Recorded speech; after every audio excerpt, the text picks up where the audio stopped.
Good morning, good afternoon, good evening, wherever you're watching from. Welcome to Talk Talent. My name is Michael Goldberg, and today is Tuesday, February 2nd. And where did January go? Maybe it's good that it's over. Who knows? But anyway, I am super excited about my guest today, and you should be too. And you need to share this with your friends. So now that we're live, you get on LinkedIn. I want you to go to my profile. I want you to click. It says Michael Goldberg's live. I want you to click that. I want you to share this because I'm talking to Loren Greiff today. And for those of you who don't know Loren Greiff, she is this soul who has the biggest heart of anybody I know. We've only known each other for like 4 months, but I feel like I've known her for at least a lifetime. It's almost like that kid sister you never knew you had, but here she is.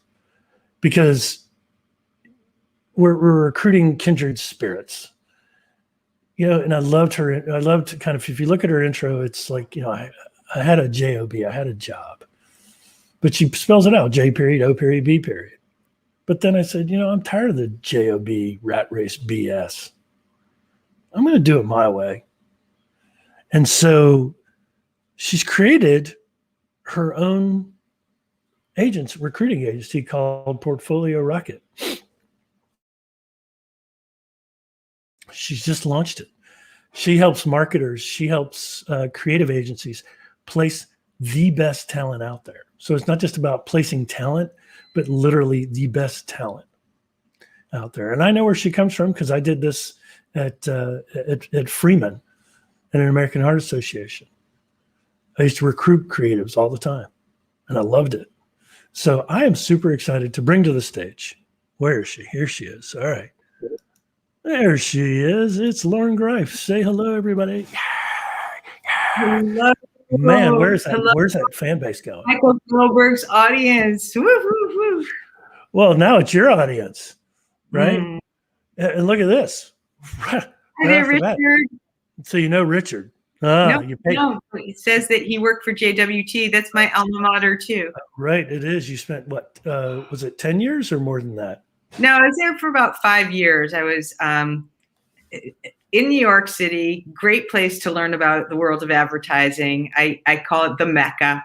And J. Walter Thompson, of course, is one of the older, more established worldwide agencies. And I cut my teeth there, and it was tremendous. I loved every second of it and wouldn't change a thing about working there, because that's where I got to learn not only about the role of each and every person within the agency, but also just really what's behind the scenes, because so many, especially young folks who are, embarking on their careers, what do they want to do? I want to go into advertising. It's so glamorous. It's so much fun.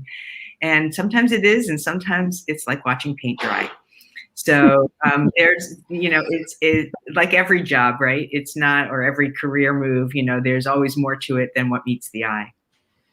Absolutely. So I think before we get started here, definitely folks, tell us where you're watching from. You'll see some of these questions that pop up here below. I want you to answer them. Creates what's called this word. It's called engagement. You may have heard of it. We want to hear your questions. Any questions for Loren and or myself. Let's talk about the talent in the creative and marketing space. So before we do that, Loren, I want you to give everybody just a little snippet of your background. Sure. And I do want to make this important distinction. So for anybody who doesn't know me, which is probably a lot of people, I actually don't recruit. What I do, just to clarify, is that I empower the candidates to be able to go and work with recruiters, to be able to go and be found on places like LinkedIn, for example, or Clubhouse, for example, so that those hiring managers, decision makers are able to find them in the bi-directional process of your search. So you have the companies that you are reaching out to and targeting, And then in a perfect world, and not even a perfect world, it could be an imperfect world with some strategy behind it, you want to be found so that you're not doing all of the work, and so that you are being seen and validated for the value that you bring and transform within the organizations that you want to work with. Well, then my bad. I am so sorry. I thought so. You actually help the candidates get ready. You make sure they got the tools, they got the portfolios, they got everything ready to go to get out there and be interview ready.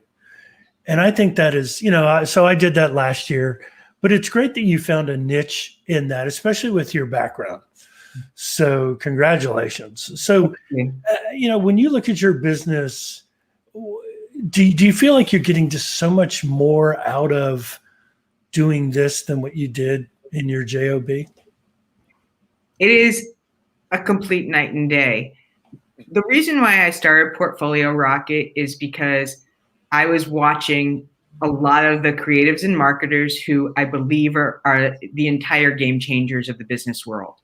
They impact, how consumers are purchasing, what they're buying, if they're buying more, if they're buying less, how an interface works, all different levers that can essentially roll up into dollars, right? Big revenue. And revenue is what most companies want to do. They also want to build loyalty, retention. They want to increase shopping carts. They want to, build a presence on social media. So all of this is done by brilliant creatives and marketers.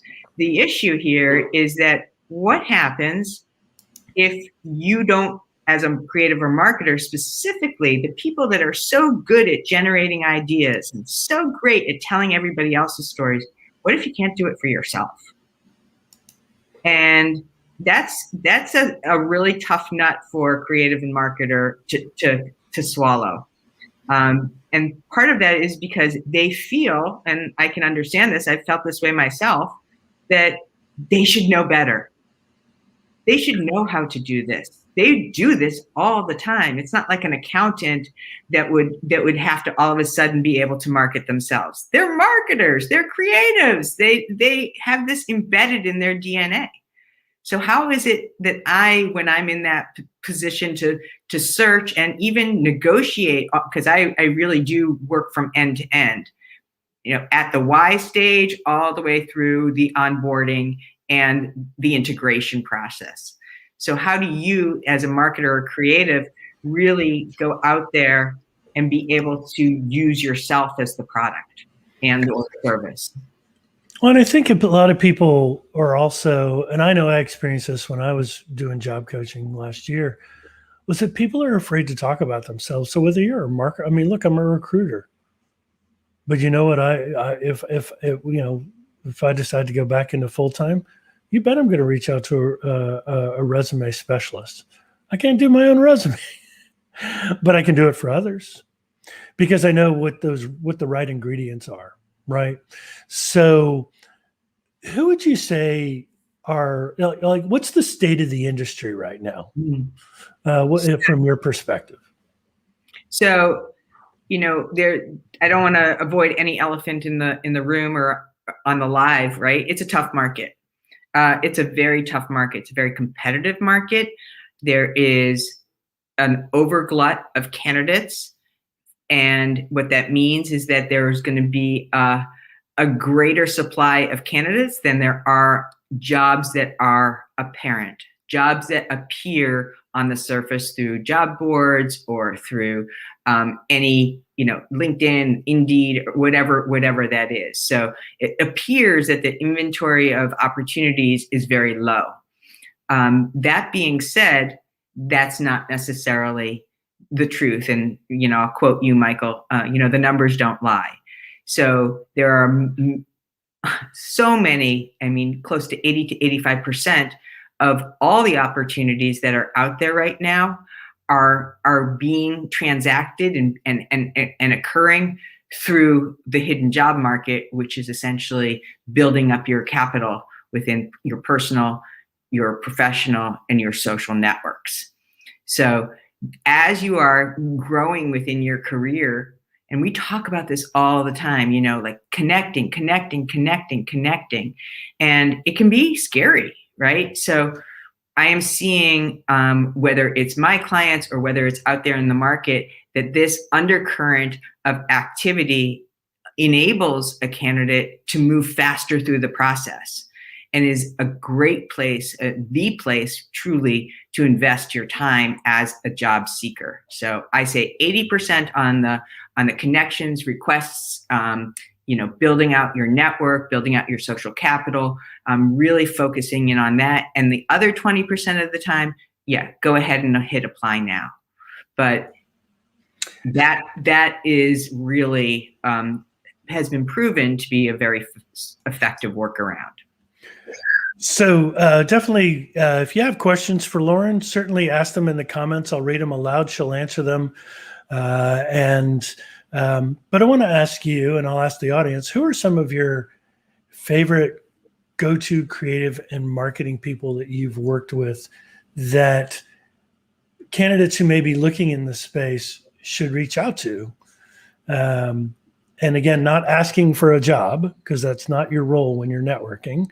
Even as a job seeker, your job is to build trust and relationships with people, not ask for a job right off the bat. Eventually you'll get there, but an expert like Loren will tell you that it has to be done over time, especially in the marketing and creative space, because you have to trust. That's a huge area where trust is required. Mm-hmm. So who are some of your favorite creative types and marketers out there personally that you'd like to give a shout out to? Oh my gosh, what a long list I have. So some of my favorite folks would be people that I've met over the course of time. Scott Nazarian, who came from Frog and McKinsey, super cerebral and just a real kind of merger and hybrid between the academic and more of the user experience side. Also, a big shout out to some of the people who are really making great inroads in the fashion world, believe it or not, who are getting hired. Amanda Noah and Lisa Antonelli from Ralph Lauren. Also, just guys who are on a tech side, who are really game changers in building out strong user interface, changing the way that efficiencies are working within those companies, like Michael LaCar. And I could literally, I have all kinds of great respect for some gamers that I've had the opportunity to talk to, Gaston Perez. So, my list is long, and I could use up the rest of the time doing my shout.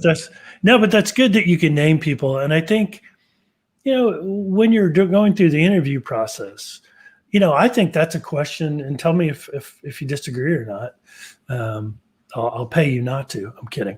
But shouldn't people be able to rattle off names like that, not for name dropping sake, but just some of the people that influence them to do their best work every day of some of the names? I'm familiar with some of the names you mentioned.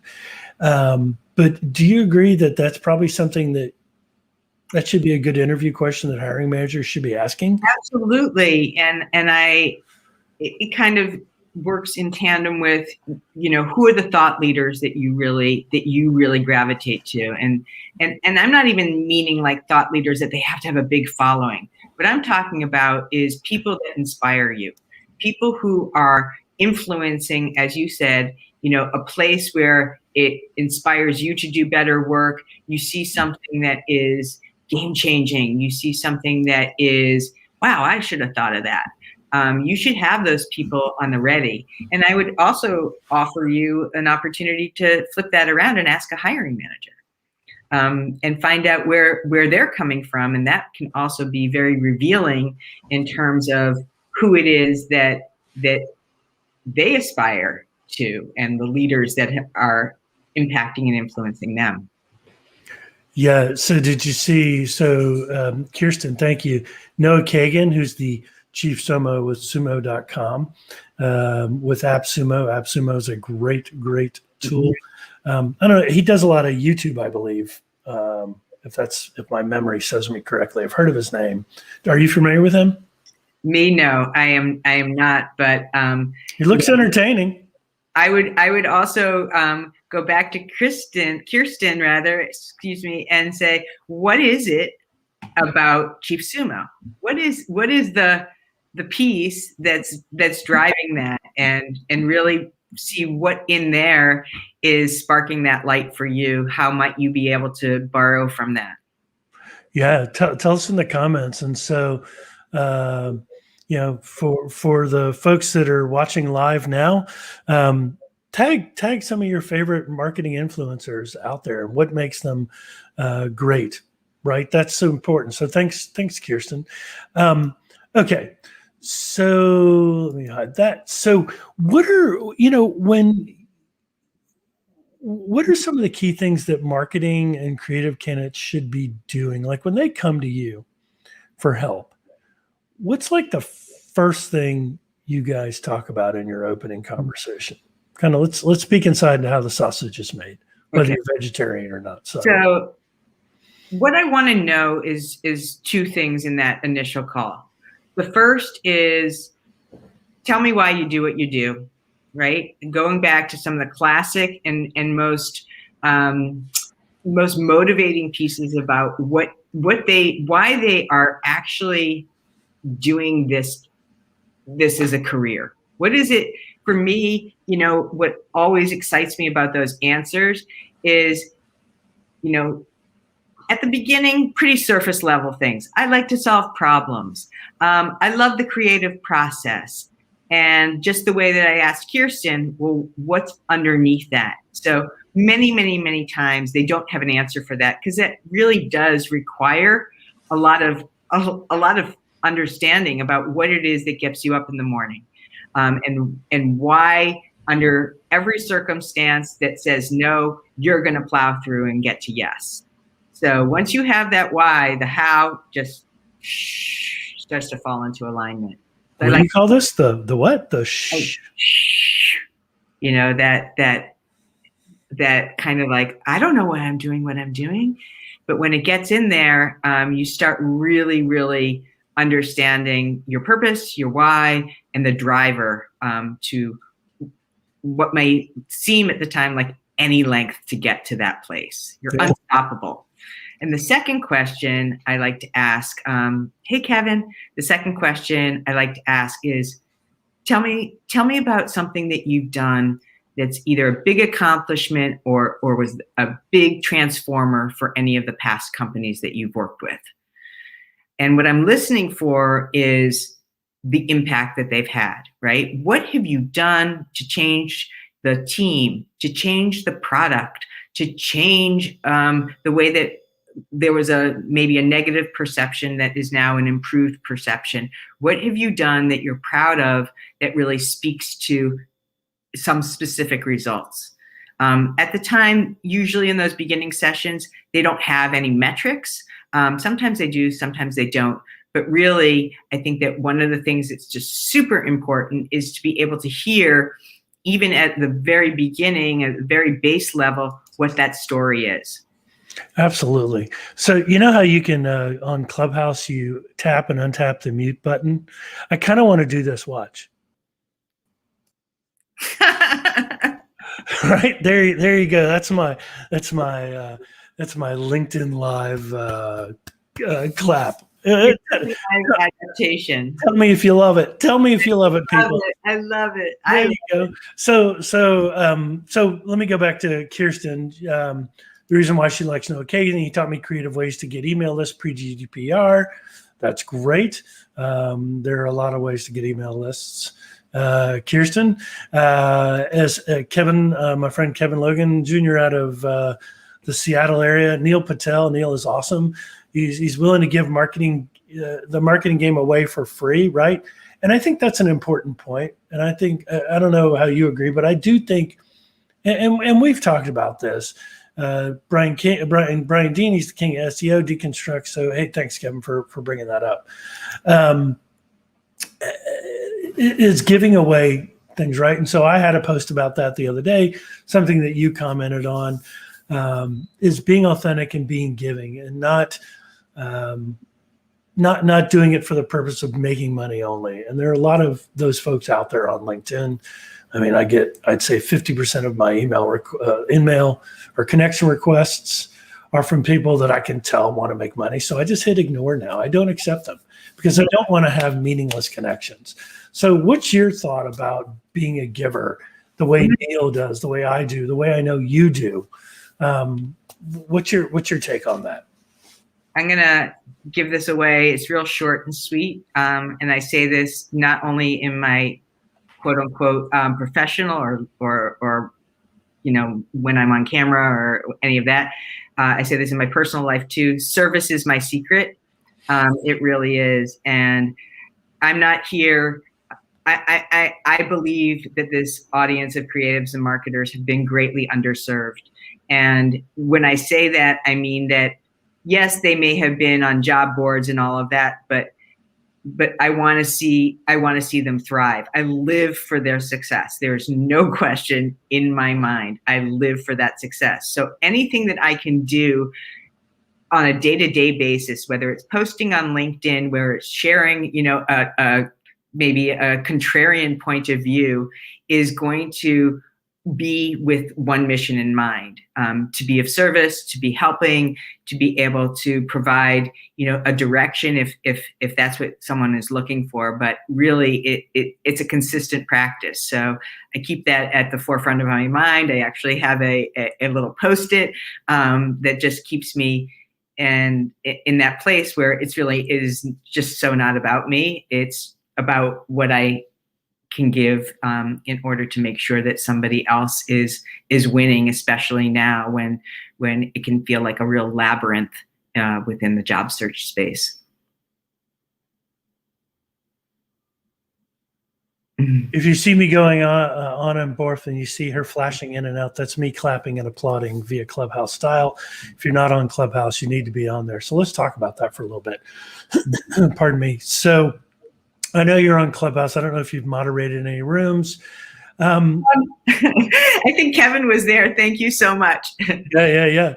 So what's your take on this new app, and how much marketing potential does it have from your perspective? So I have been doing everything that I've told my clients not to do.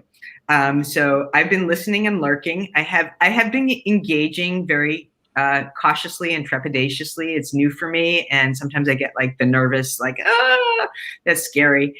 But the point is that I am seeing so much synergy, not only between LinkedIn, but also so many opportunities and inroads to be able to connect with people, to build referrals first and foremost. So unlike LinkedIn, you do not require any kind of confirmed confirmation to connect with somebody. You follow them, you can go immediately over to Instagram, you can IM them, you can leave a voicemail. So that barrier, so to speak, has been eliminated. That's awesome. You can everyone's an influencer, right? Everyone's an influencer. I know. I actually wanted to change my bio the other day to have done nothing. I'm not, never spoke at TED Talks, like everybody's like, touting all their amazing things. It's just kind of humorous. But the other piece is that there's that, the magnifying glass for the search. And so you can use that to reach out to people that you may have cross-referenced on LinkedIn. You can strike up a conversation very easily with a hiring manager or a recruiter. I am starting to see that there are rooms now on Clubhouse that are drawing in candidates for a particular role or have discussions around a particular topic. So if let's just say you're a digital marketer and you want to talk and geek out about, demand generation, you can create a room on demand generation, and you can invite hiring managers into that room, or you can liaise with other thought leaders within your space, get insider tips and tricks. What are you doing? What are you doing?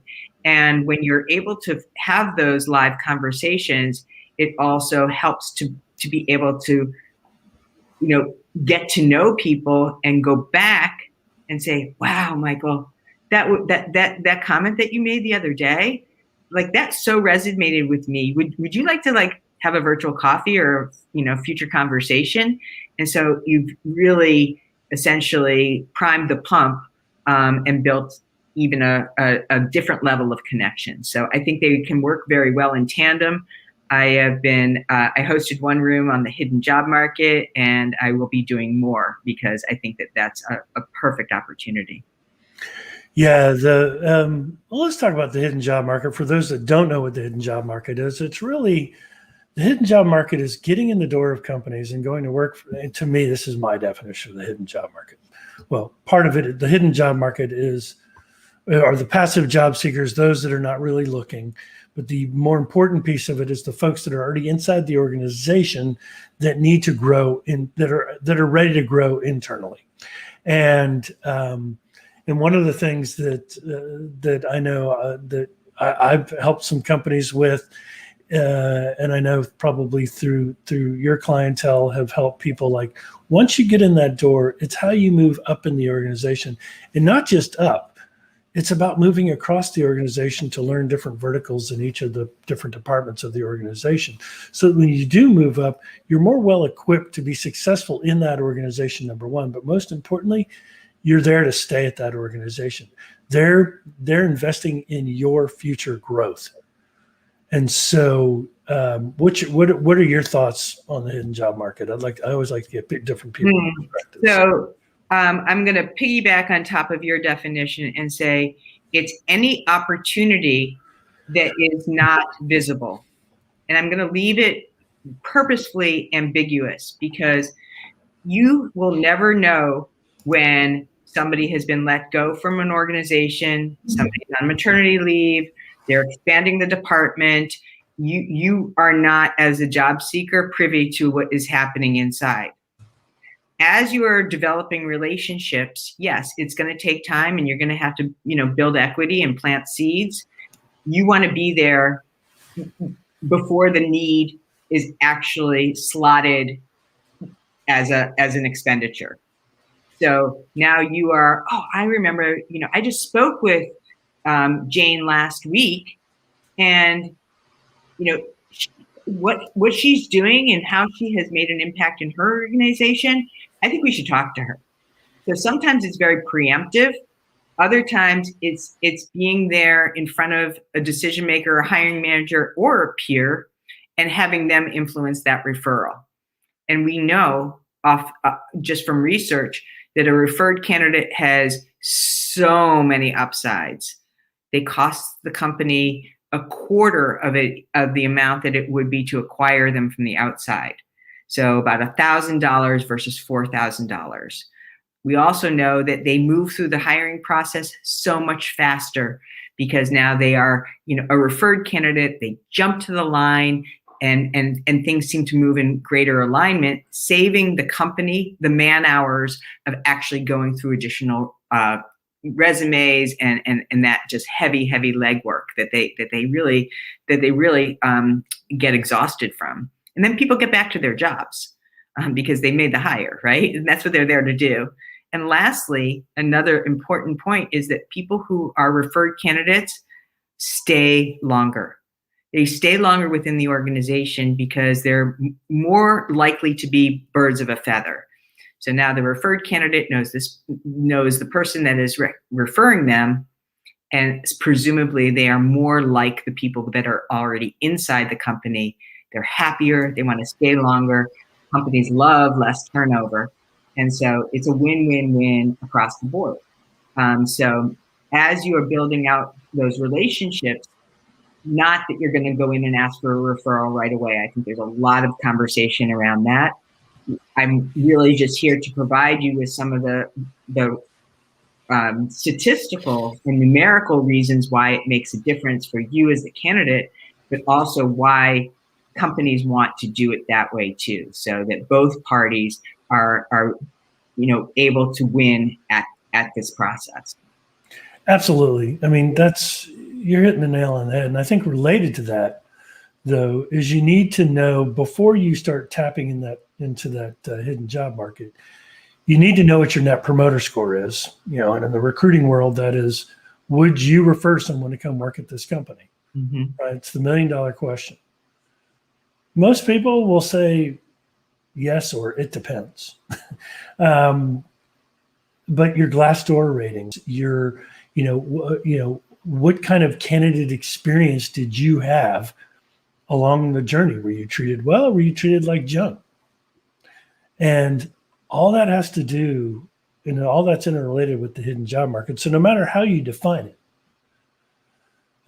whether it's referrals, passive candidates, internal mobility, if there's somebody else that wants to comment, we're on for a few more minutes. Feel free to put that in there. I'd love to hear what your thoughts are on the hidden job market. The key that I think helps the most, though, is networking. People go, well, how do I know how to discover the hidden job market? Well, I think the key goes back to one of your original ideas, which is spending 80% of your time focusing on the networking. Is if you see a position, don't apply for the position. Go build some relationships with the people inside the organization that may have the scoop. That can be a recruiter that you feel comfortable calling, or it could actually be the hiring manager, or it could be someone totally unrelated. It's all about building those relationships that you have with people inside the targeted organizations you want to go work for. So, Loren, what are some of the other things, like what else is on your mind as we kind of begin to wrap up here? What are some other things you want to get out there? How do people find you? Talk to us. Sure. So what I want to make sure that I leave any and everyone with is being networking, or as we all call it, or building connections. There's a value to it. There's a real value to it. So schedule it into your week. It's not enough to say, and I ask people this on the regular, people are like, oh yeah, I've been networking. That is another euphemism for I've been having things here and there, and I don't really have a system or a strategy around that. I don't have any accountability. 2 a day. So that's 2 half-hour sessions, whether it's a Zoom call, whether it's a phone call, 2 a day. That's 10 a week. 10 people who also aren't necessarily part of your immediate network. So you want to take advantage of the weak links that are your strong ties, which essentially is short for saying people who you don't know yet. So yes, it's going to be a little weird in the beginning. Here I am having conversations with people that are essentially strangers, but in the end, what ends up happening is you're filtrating that pond, right? You're filtrating that pond with lots and lots of new influencers, lots and lots of people that you are learning from all the time. If you retread that same ground, just keep going back to the people that you already know, it's essentially no different than drinking dirty bathwater. Don't quote me.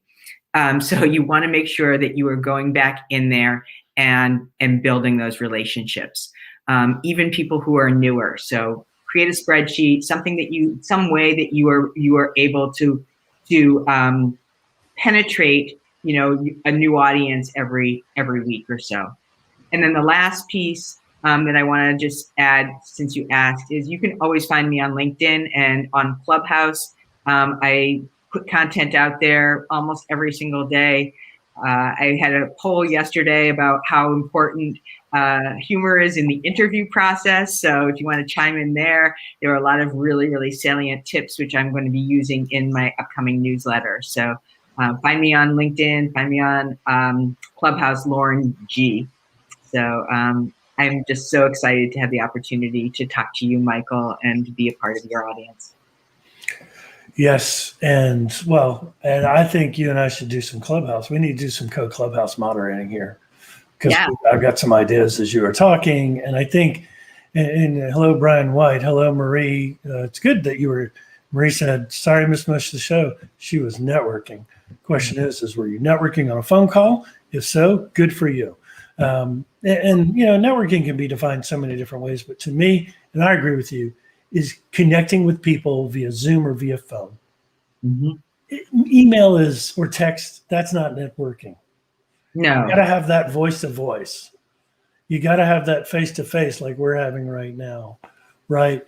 And the one thing that I will also add to your point is before you hang up that phone, always ask, is there someone else you think that might be a good person for me to connect with? I always try to get 2 names. If I walk away with 1, great. But if I walk away with 2, jackpot. If I walk with 3, I've won the lottery, right? And that's a key step that's kind of like, that's like back 90s, 90s networking. You always wanted to walk away with 3 other names. A lot of people don't do that anymore. I don't know. Have you seen a drop in that, or do you think that's important too? I definitely encourage it for sure. One thing leads to another. And of course that works reciprocally. So if you're asking for 2, be prepared to give 2, because that way you're making a very ethical exchange. And I think that's important. I also just want to add in there, and people say this, so I hate to be repetitive in the same piece of information, but before you talk to anybody, find out about them. Amy Volas, one of my favorite sales recruiters, talks about show me you know me. Show me you know me. Invest in me, and that gives me permission to invest in you. So, if you want to be interesting, be interested. That's Dale Carnegie from even before your quote. So I just wanted to chime that in too. Yeah. So we're here. We're a little 5 minutes after the hour. We've had a nice conversation, and I really, really appreciate. I could talk to you all day just because you really bring the right spirit, the right focus, and you're doing what you're saying. You're walking the talk, and that's what I love about Loren Greiff. Mm-hmm. I think for those of you who don't know Loren Greiff, you need to know Loren Greiff because she can really help you, and she's amazing at what she does. And definitely check her out on Clubhouse. If you want an invite to Clubhouse, I got 3 today. Finally, but if I had sent out 6 and only like 2 people had accepted and the rest are in limbo. But if you have an iPad or an iPhone or a Mac, a MacBook, and you need an invitation to Clubhouse, let me know, DM me, or tell us. Actually, hit it up on the comments here on the live cast here, and I'll shoot you an invite. I only have 3 of them. But if you do it, you got to go on there and use it. I can't waste them anymore. Loren, thank you so much for your time. And I know you got a lot going on professionally, personally, and I can't thank you enough for joining us. Thank you. And thank you, Rena, for the introduction. You see, this works in real life too. Yeah, Rena Freeman-Watts. Yeah, Freeman-Watts. Thank you for the introduction. So there we go. Absolutely. Thank you so much, Michael. What a wonderful conversation. Absolutely. So thanks for joining Talk Talent. We will see you next Tuesday with another great guest at 11:15 Central Time. Until then, be safe, wear a mask, don't go out as much. Let's stop this thing. The numbers are trending down. Yay. So keep it up. Be well, everyone, and we'll talk soon. Give them a wave, Loren. You got to wave goodbye, like Queen's wave, Queen's wave, Queen's wave. And just keep doing it.